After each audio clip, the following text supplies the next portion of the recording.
what you hoped to accomplish when you made that first call to Liz. Yeah. What is that in sort of two ways.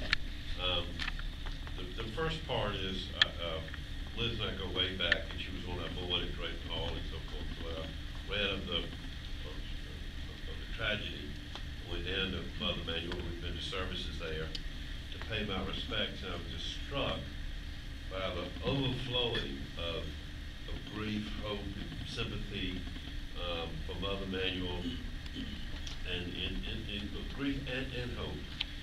And then came down the second day, so many people were there, and then I called Liz on Saturday, and I asked her, I said, amidst all this, does the church have any plans for the memorabilia out in front? As you can know from Liz, she's pretty candid.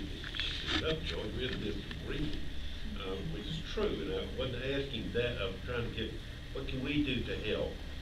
So we talked further, and we had a meeting the next Wednesday in the fellowship hall, exactly where the shootings had taken place with the bullet holes in the ceiling there. And we met with representatives from the cultural organizations in Charleston and went on from there. Now, why I made that call, several things. One, I'm a historian, as you heard from Tracy, and you know yourself as archivists. History is dependent on evidence.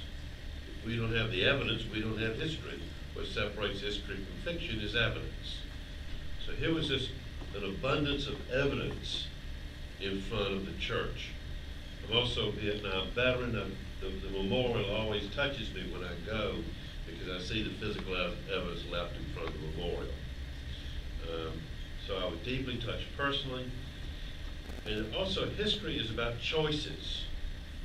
What do we do? And I think Tracy made that point too. So here was this abundance of evidence. The choice is, do we just let it go away? Or do we seek to preserve it? Then evil triumphs. And it's that tension between the two. The ugliness of the past, we certainly saw that in Tracy's presentation. And also about ourselves. That really gives us that tension between the two that pushes us forward and gives history is beating heart. So that's what I call Liz, because this abundance of evidence of our better selves enables us to have that tension. Evil will not triumph. It's always there. But also the better part of ourselves is there. So that's what led me to make that call. And I think that's why people around this table responded as they did, because of what that evidence represented. It tells us about ourselves as individuals and also about our nation.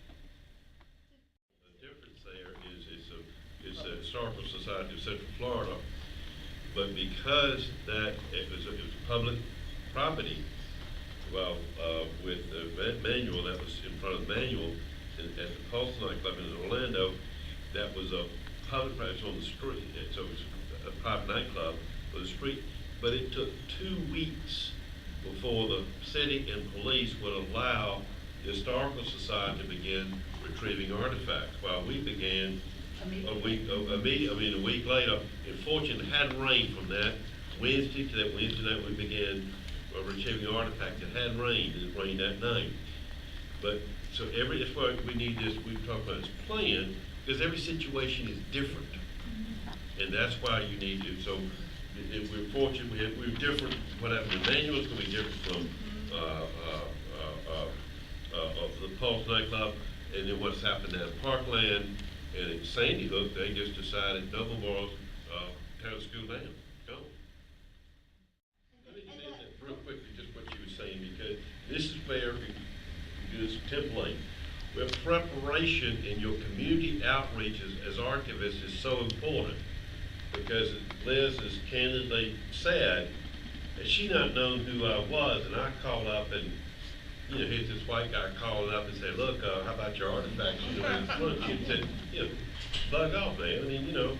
So we have a long-standing relationship, and so that's where it's important that you get out and be a part of your community so you know one another.